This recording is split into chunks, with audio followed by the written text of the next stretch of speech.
programa O X da Questão. Nosso convidado de hoje, ele é radicado em Embu das Artes, artista plástico, acaba de completar 70 anos de vida e se dedica há mais de 40 anos à arte. Paulo Dude, é uma grande honra tê-lo aqui em nosso programa. Muito obrigado pela sua presença. Obrigado, Dude, por ter aceito o convite. Muito obrigado pelo convite. E o X da questão de hoje é: qual o segredo para viver de arte no Brasil?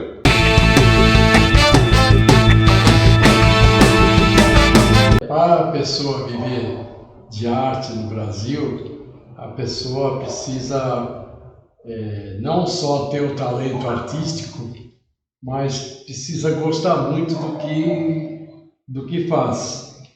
Porque eu sei que existem artistas de norte a sul nesse país, existe um mercado de arte e existem os artistas que são famosos, que ganham com a arte, existem os artistas outsiders que ainda não têm um nome reconhecido, existem os artistas de feira que vivem da feira de artes.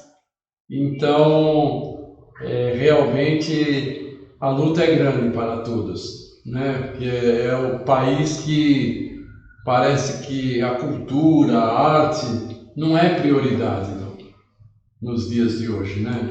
Nós vivemos muito o momento do efêmero, né?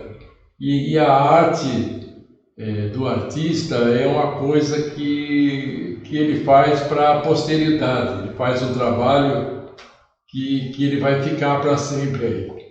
Então, obter um reconhecimento na arte é um trabalho difícil. Ok. Paulo, qual a sua história com a Optical Art?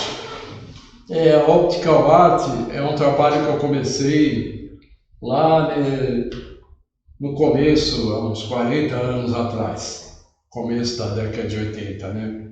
Antes eu desenvolvia um trabalho, mas era mais formas orgânicas, era um abstrato mais solto. Aí eu achei a Optical Art uma forma de organizar o pensamento e criar um trabalho mais estruturado, né? Inclusive, eu conheci o artista Victor Vassarelli, né? Conheci o trabalho dele, aliás, né? Que é um trabalho que ele trabalha com formas geométricas, com cores, com efeitos de optical art, né? E o grande incentivador meu para esse tipo de trabalho, que me deu uma orientação que eu devia fazer esse trabalho assim mais na linha geométrica, né? Você quadricula numa folha e faz o projeto do seu trabalho, depois joga para a tela, né? Foi um dos mestres aqui da pintura, que é meu mestre também, né? O Sassilotto, né? Ele, uma vez eu conheci, ele viu meu trabalho e me orientou que eu devia fazer de tal maneira, né? E eu, a partir disso, passei a pesquisar e desenvolver um trabalho assim dentro da Optical Art, né? Se bem que a Optical Art mesmo, ele teve seu apogeu, né? No final dos anos 60, mas lá na Inglaterra, nos Estados Unidos, que as pessoas faziam quadros feitos em branco e preto, né? E dava aquela ilusão de ótica, né? Porque a partir que Victor Vassarelli fez um quadro que era uma zebra em branco e preto, ele passou a desenvolver esse trabalho só de duas cores, em branco e preto, que produzia uma ilusão de ótica, né? E o que eu faço tem uma influência da Optical Art, mas eu procuro trabalhar muito com as cores. Então seria um trabalho de Optical Art tupiniquim, porque eu trago as cores do Brasil, o colorido forte, intenso, né? Procuro dar uma versão ou minha ou nossa daqui dos trópicos, né? Então que eu desenvolvi esse trabalho, porque a geometria existe na arte brasileira também. O trabalho de Volpe, por exemplo, as bandeirinhas, é um trabalho geométrico, né? Ele faz aquelas bandeirinhas coloridas, aquilo tudo tem uma geometria também. Então é nessa linha que eu desenvolvo meu trabalho. Dudi, eu queria começar pelo início. O senhor é nascido em São Paulo, é paulistano. Agora, como é que nasceu, como o Paulo Dudi nasceu para a arte? Qual que foi o seu primeiro contato com a arte e o seu primeiro contato com o Embu das Artes? Então, o meu primeiro contato com a arte foi nos anos 60, né? Eu fazia muitos trabalhos assim, guache, aquarela, que eram feitas sobre papel, né? Que eu comecei a pintar, a desenhar e desenvolvia um trabalho que era meio primitivo, muito original, né? Mas era o começo de tudo, né? O que o senhor retratava nesses trabalhos? Já era muito formas orgânicas, era um trabalho meio psicodélico, que tinha a ver com os anos 60, com aquela coisa, né, do movimento da psicodelia. Então era um trabalho que tinha muitas formas orgânicas, mas elas não eram como é o geométrico organizado. Era coisa que saía espontaneamente, né? Não tinha uma técnica, não tinha o desenvolver de um trabalho mais sério, né? Foi a partir disso que eu comecei a desenvolver um trabalho, né? Aí o senhor fazia os trabalhos, a pintura em papel, e aí o senhor expunha esses trabalhos? Como é que o público tinha contato? Na época, eu tinha esses trabalhos em uma pasta. Eu andava com eles e vendia de mão em mão. Então, às vezes a gente frequentava determinados lugares de São Paulo, que eram frequentados pela sociedade, né? E aquela época, você sabe, o São Paulo do final da década de 60, muitas pessoas importantes andavam pela rua. Não é? Então não é hoje que o centro está decadente, que tem aquela violência toda, que a pessoa nem pode caminhar tranquila lá pelo centro. Aquela época a cidade era viva, você via as pessoas caminhando e tudo. E eu tinha até um amigo que a gente saía às vezes com os desenhos e tudo, né? Ele falava, vamos vender uns trabalhos hoje. Aí ele via o fulano, aquele fulano lá compra arte. E não era que era fato, a gente chegava, conversava com a pessoa, ele acabava comprando. Eu lembro que uma vez a gente estava em frente a um restaurante na Praça Roosevelt, né, o Baiuca, né, que era um restaurante antigo, famoso, né, e chegou lá uma pessoa assim, e ele estava com diversas mulheres, aí ele comprou vários trabalhos e deu uma para cada um, assim, né? Uma pintura para cada coisa, né? Então, era uma época que você, acho que tinha mais acesso ao público, né? Hoje em dia o povo ficou muito encastelado, fechado dentro de seus guetos, não tem mais esse contato direto com as pessoas, né? Aí o senhor chegou a se fixar em algum lugar no centro de São Paulo, para que as pessoas tivessem acesso ao seu trabalho de arte? Não, ainda não, era mais aleatório.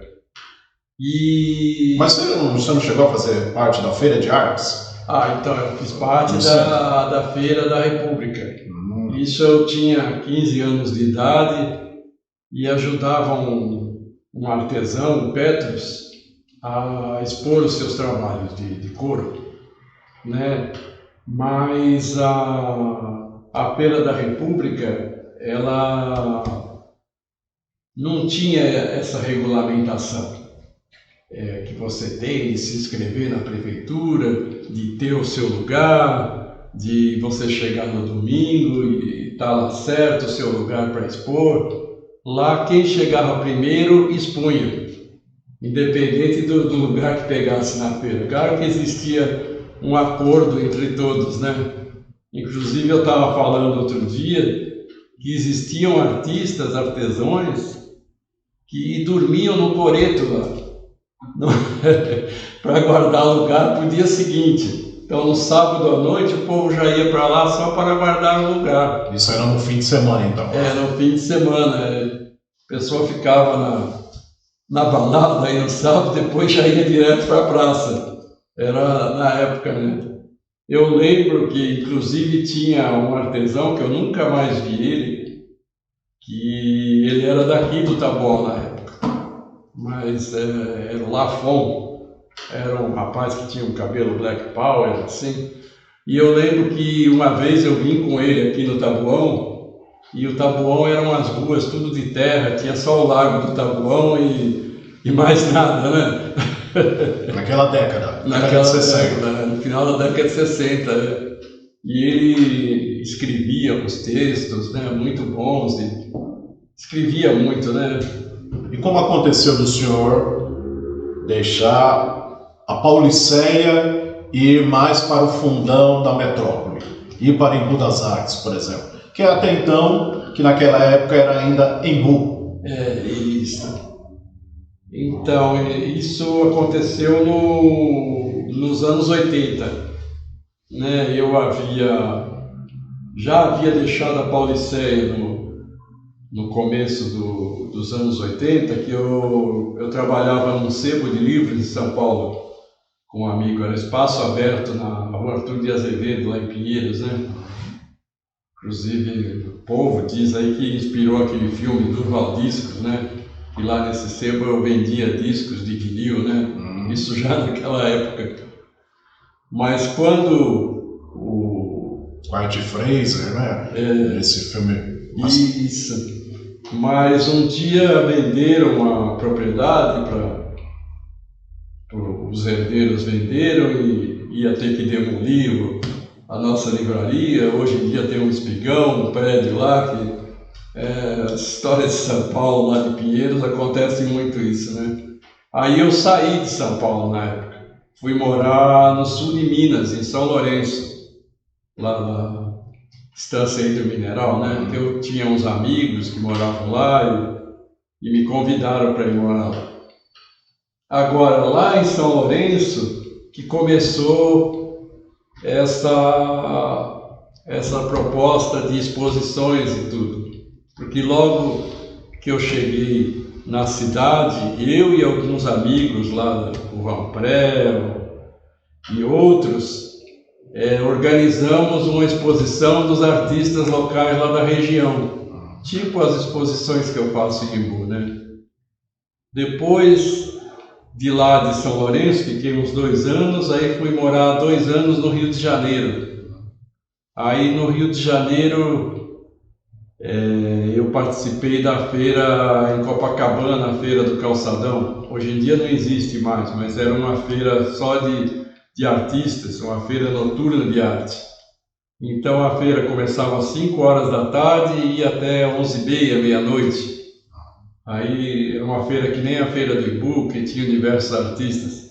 Agora a grande diferença lá é que quando chegava 9h30, 10 horas da noite, você não conseguia andar na feira, de tanto turista estrangeiro. Era uma Babilônia que você ouvia diferentes idiomas de várias partes do mundo, né? Então tinha inglês, suíço, americano, e eles começavam a comprar quadro assim de rodo, né? Que queria levar como lembrança, né? Isso foi na época do governo Leonel Brizola, que eu até transferi o meu título para o Rio para votar nele lá, né? Aí já início dos anos 80. Né? Início dos anos 80. Ok. Aí, espera aí, quando eu voltei nos anos 80, aí que eu reencontrei a minha esposa, a Silvia, né, que é a minha esposa atualmente.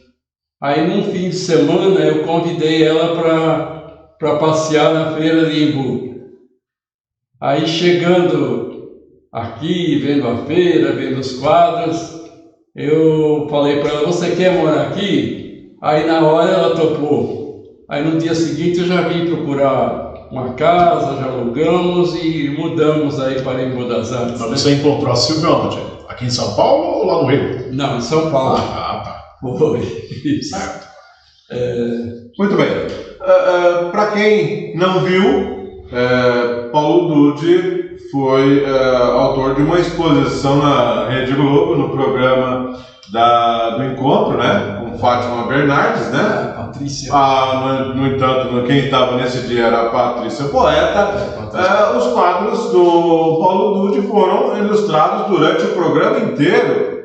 Não foi isso, Paulo? Durante uma semana ficou no ar. Durante uma semana, né? Para quem não sabe, pode entrar aí, dá para entrar no YouTube e ver, né? Isso. No programa, no Encontro, nesse estava com Patrícia Poeta, então você teve essa felicidade, né? De expor ali durante uma semana nesse programa. Como é que foi, Paulo? É um reconhecimento muito bom, né? Pela uma exposição dessa.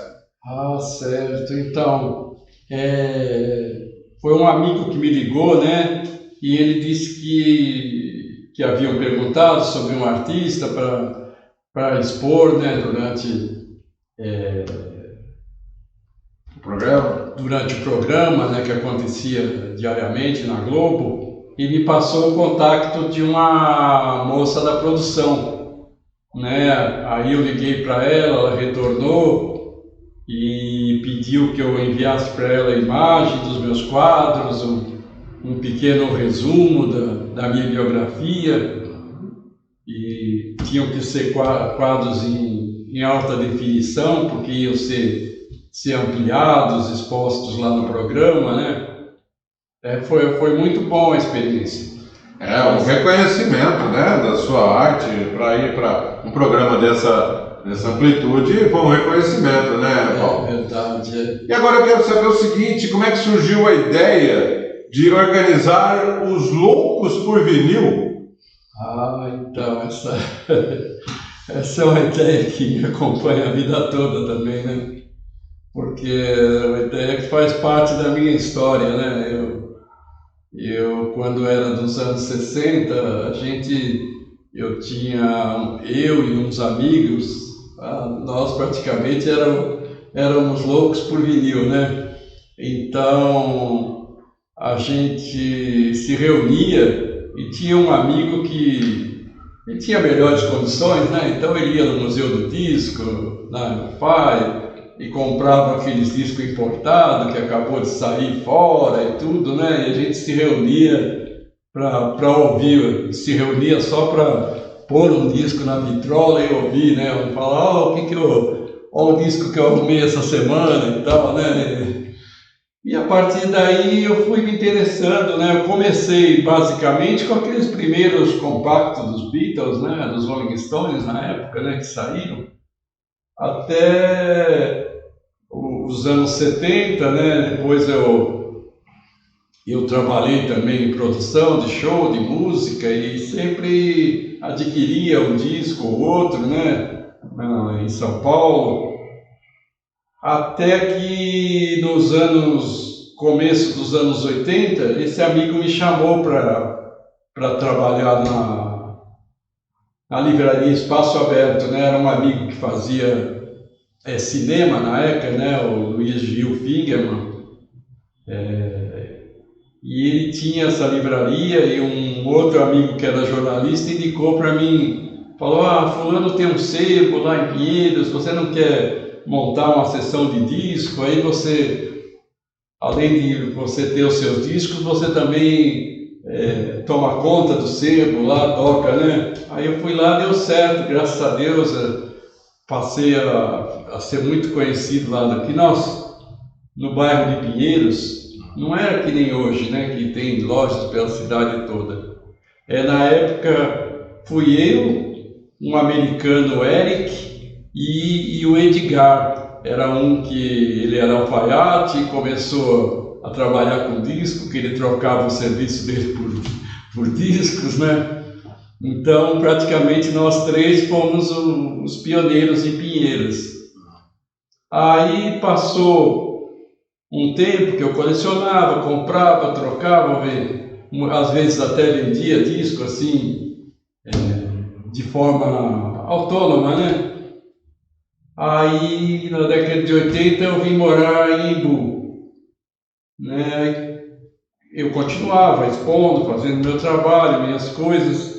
Aí nós montamos um pequeno sebo também na cidade, né? Foi o Good Books, também era um sebo de livros e discos e coisas, né?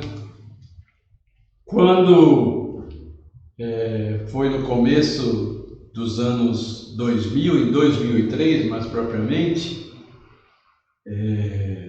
quando entrou o governo Geraldo Cruz, aí eu fiz um projetinho, né? Falei, por que não fazer? Porque eu já frequentava outras feiras de vinil em São Paulo, né? Desde a década de 70, 80, né?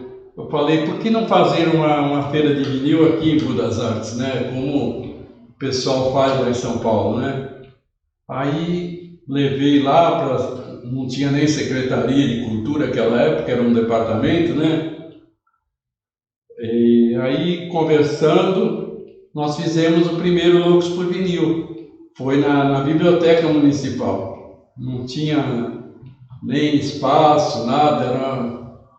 Mas eu convidei muitos amigos de São Paulo para participar e foi grande o número de pessoas que foram já na época, né? Os colecionadores vieram, os participantes de São Paulo, e foi assim um projeto que começou assim como uma brincadeira e acabou ficando, né? Na época, inclusive, tinha o amigo que queria tocar, mas ainda não tinha infraestrutura para isso, que era o Paulo Som.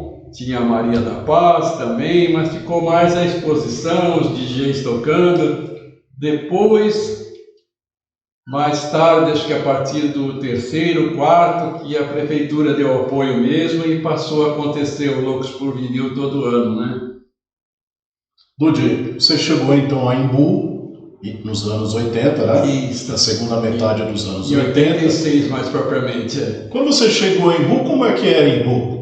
Era muito diferente do que a Embu de hoje? O que você lembra? Como é que foi o contato com as pessoas? Eu sinto que você gosta muito de estar com as pessoas, né? Sim. De trocar experiência. Como é que foi estar em contato com o Embu, que tinha uma fama de ter muitos artistas, né? Isso.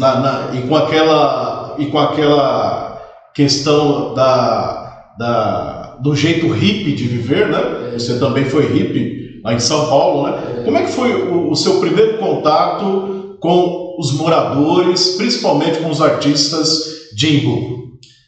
Quando eu cheguei aqui ao Embu, a princípio a ideia era essa, procurar um lugar assim bucólico, tranquilo, que desse para viver e não fosse longe de São Paulo, quer dizer, porque morar em Embu era quase como morar no bairro de São Paulo. Tem Itaquera, Guaianazes, são bairros que, se você for ver a distância de São Paulo, são até mais longe que o Embu. E como o Embu tinha esse negócio bucólico, como uma cidade interior, né? Tinha aquele centro, as pessoas tudo, você sai para a rua, as pessoas todas te conhecem, te cumprimentam. Então eu decidi mais morar por conta disso. E a segunda intenção que eu tive era por conta de que moravam diversos artistas, tinha a feira de arte, né? E tinha já esse movimento artístico na época, né? Desde o final dos anos 60 que eu tinha conhecido, né? Inclusive, o que me despertou mais para morar aqui no Embu foi quando eu estava no Rio de Janeiro. Eu tinha um amigo, o Paulo Rocha. Ele chegou para mim e falou: eu vou lá em São Paulo, em Embu das Artes, visitar um amigo. Aí eu falei: você conhece Embu? Ele falou: eu conheço, eu sou amigo do José Agripino de Paula, que ele foi padrinho de uma das filhas dele, né? Então, a partir disso que eu pensei: opa, Embu das Artes deve ser um lugar legal para se morar, né? E aquela época que eu cheguei, era tranquila a cidade. Se você chegasse agora à noite em Embu, era um silêncio total, você se sentia assim como se estivesse num lugar do interior mesmo. Você passava aqui do Taboão para Embu, quando você vinha de São Paulo, e você entrava aqui na divisa do Taboão com Embu, você já sentia que o ar mudava, né? Você sentia aquele ar puro, aquele cheiro de mato, aquela coisa, né? Isso eu achava romântico na época, né? Agora, Dude, você procurou viver a sua arte em Embu. Como é que foi? Você começou a fazer parte da Feira de Artes, você abriu um ateliê no município. Foi. Como é que foi essa fase? Então, quando eu cheguei em Embu, eu fui morar numa rua bem central ali, Rua São Luís, né? Bem no centro de Embu. Até foi uma ceramista, né, Dona Edil, que alugou a casa dela pra gente. Então a casa praticamente já tinha um ateliê embaixo. Aí a ideia minha era essa: vou fazer um ateliê aqui, divulgar minha arte e tudo, né? Mas naquele começo eu ainda estava, o foco mesmo ainda era São Paulo. Eu participava muito de exposições ainda em São Paulo, e eu cheguei até a participar da feira, né, no começo, fazia uns quadros participando da feira, né? Mas eu acho que o meu quadro, o estilo de arte que eu faço, ele não é um trabalho comercial para a feira. Eu vivo entre o trabalho assim propriamente que vai para a galeria, para exposições, e é um trabalho que, se você for vender na feira, né, você tem que fazer um trabalho mais popular, né? E eu já tinha esse projeto em mente, né? Inclusive, já naquela época eu cheguei a expor em Brasília, né, o meu trabalho, expus em outros lugares, então, mas eu sempre tive junto dos artistas, junto da feira, do movimento artístico de Embu. Então, até então você ainda se dedicava à arte chamada primitiva, né? E você ainda não tinha o foco nessa estética que você passou a abraçar depois, a optical art. Né? Isso que eu quero até perguntar para você. A optical art não é um tipo de pintura, de estética popular. Né? Como é que você procurou quebrar essa barreira de ser uma arte um pouco mais, não muito, com muito apelo popular, para ser aceita, para ser vista com mais atenção pelo público? Então, eu acho que eu passei a partir dos temas que eu fazia habitualmente, né? Por exemplo, esse quadro aqui, né, A Luz no Fim do Túnel. Esse é um quadro que ficou super conhecido aí, que as pessoas até usaram em diversas coisas, né? Mas A Luz no Fim do Túnel é uma inspiração que foi feita a partir de uma estação de metrô, que eu vi a luz do trem do metrô lá no fim do túnel, na estação, vindo, né? Aí eu falei: não, dá para criar um projeto geométrico dentro, como se fosse um túnel, né? E lá no fim do túnel uma luz, né? Isso tem a ver também, é uma coisa meio que levando também para o campo filosófico, né? Isso. Dude, todo artista, entre as suas obras, ele tem aquela que marca mais, né? Tem aquela que ele tem um carinho e marca mais. Qual foi a sua? A minha? Tem várias obras que marcaram muito, né? Mais particularmente foi essa Luz no Fim do Túnel, um que eu fiz Metrópolis, né? Também, que são vários cubos. Tá aqui também? Tá.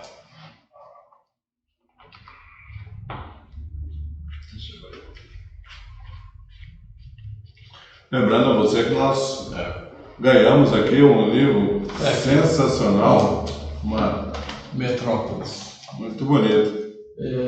Esse a aqui câmera ali. Simboliza, né? Essa Cada um esquerda, dentro né? do seu quadrado. Isso. Cada um no seu quadrado.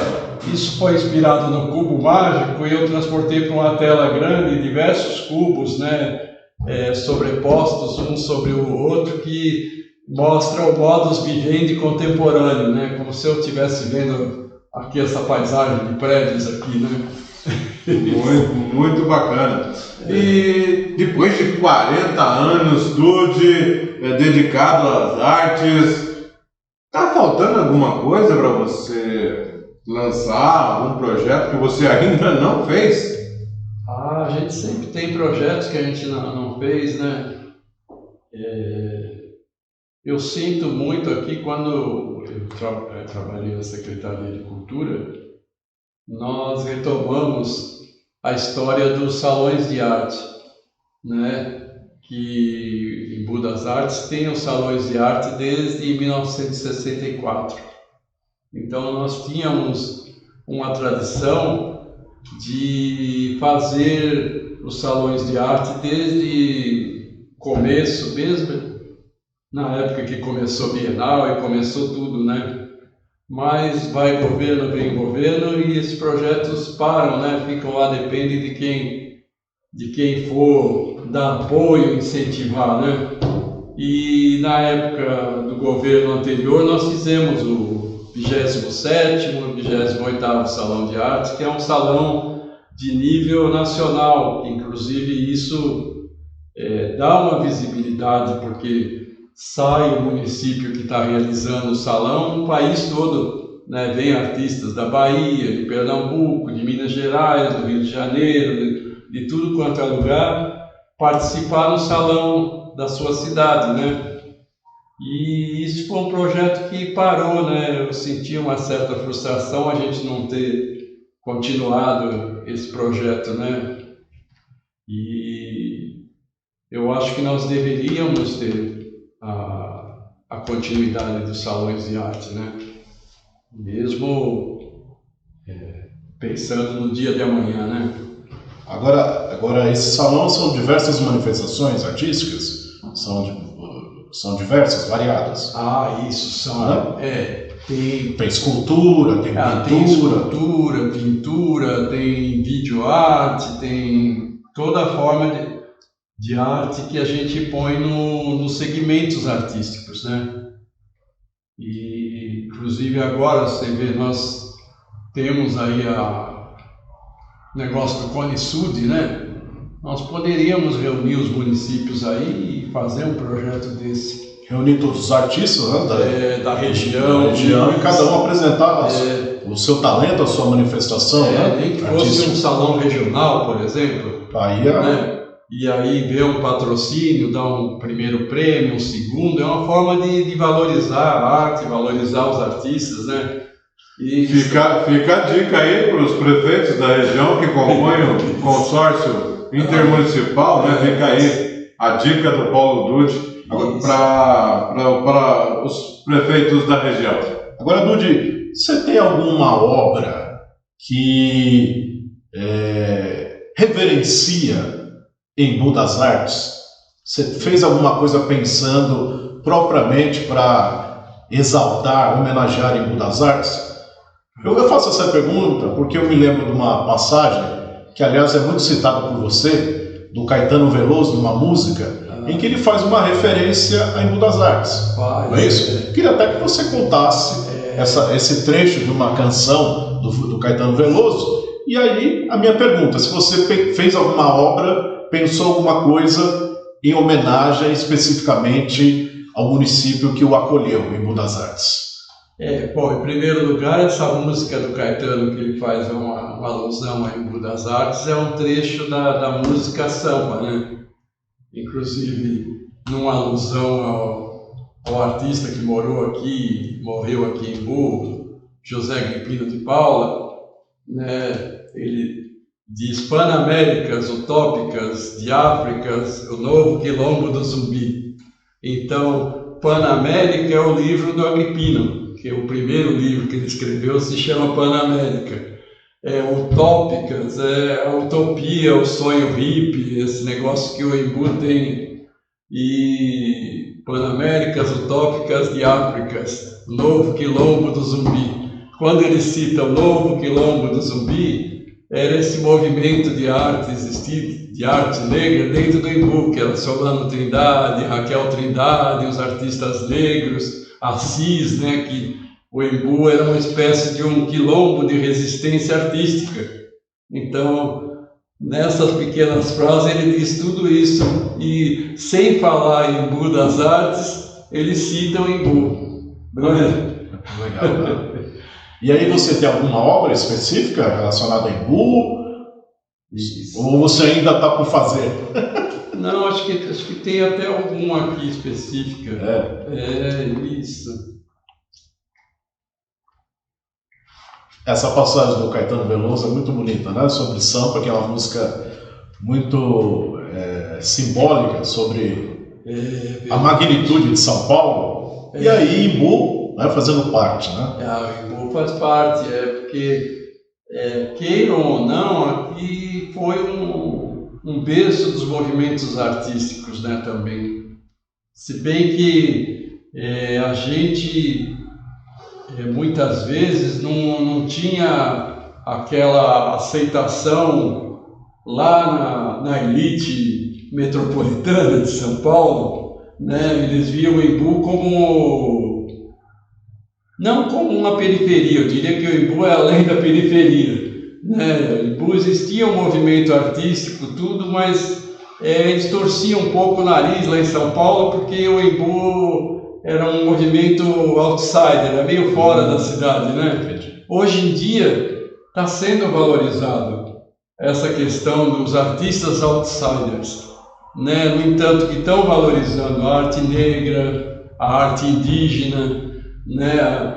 A arte dessas pessoas que não tinham espaço antes, agora estão sendo incluídas, né? Então, essa é a importância do Embu para... Tem alguma obra aí que você gostaria de citar?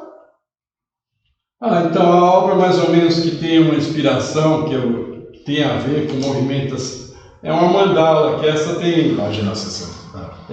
Isso. Sim.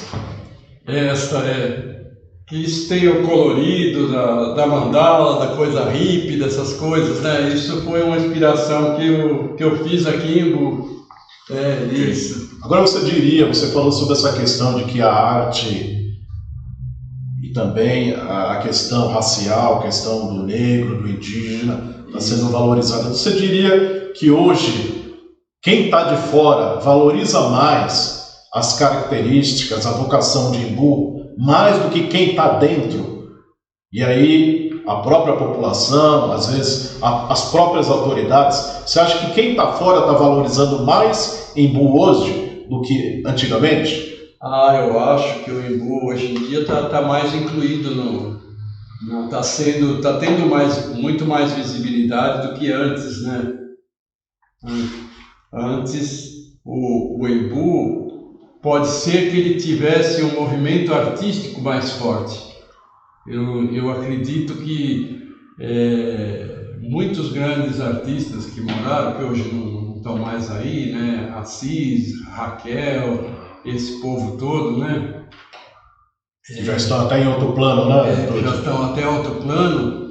Eles deixaram uma história no Embu que continua aí. Só que o tempo vai mudando, né? E as coisas também vão perdendo aquela essência, né? Ok. Isso. Ok. Paulo Dude, nós vamos chegando ao final do nosso programa. Já chegamos. Foram 40 anos em 45 minutos, obviamente não caberia, mas eu gostaria de te conceder aí 1 minuto para você dar as suas considerações finais aí. Pode ficar à vontade. Se pudesse até falar, Márcio, das últimas exposições que você tem feito nos últimos meses e aí as próximas, se já tem algo em vista. Ah, verdade. Então, Pode colocar aí para o nosso telespectador. Então, eu quero agradecer aqui aos meus amigos, né, o Márcio, o Adilson, que me convidaram para esta live aqui, e dizer que mesmo quando eu fiz parte da secretaria, eu fui sempre inclusivo, procurei incluir todos os segmentos, né, seja a arte negra, as mulheres, os japoneses, né, os artistas das mais diferentes matizes, né. Nunca procurei deixar alguém de fora, né. Tratava todo mundo da mesma maneira, porque o artista sabe o duro que é, né, a gente procurar ocupar espaços, né? Então, eu sempre fui atento a tudo que acontecia no município, à arte, aos artistas, né? E continuei nesses 40 anos sempre sendo como eu sou mesmo. Queria que você passasse seu contato para quem quiser falar com o Paulo Dude. Pode dar seu contato aí, Paulo.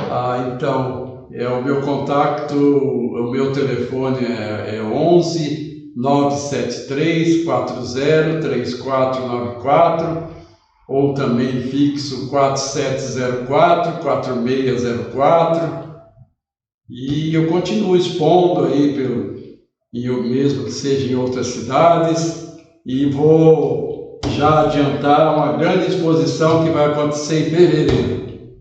3 grandes artistas do Embu vão expor, né? Eu, Jair Gaiga e Vanderlei Silva. Nós vamos expor no mês de fevereiro de 2024. Estamos preparando essa exposição para contar um pouco da nossa história e um pouco da história da arte de Embu. Onde vai ser a exposição? Vai ser lá no Centro Cultural Mestre Assis de Embu. Muito bem. Olha, Paulo Dude, foi uma honra, tá? Tê-lo aqui. Muito obrigado pela sua presença. Foi, assim, uma aula de cultura, de arte. Foi um bálsamo. Muito obrigado, viu? Foi um prazer muito grande tê-lo aqui, tá bom? Muito obrigado. E o programa O X da Questão volta na semana que vem. Muito obrigado pela sua audiência. Até lá.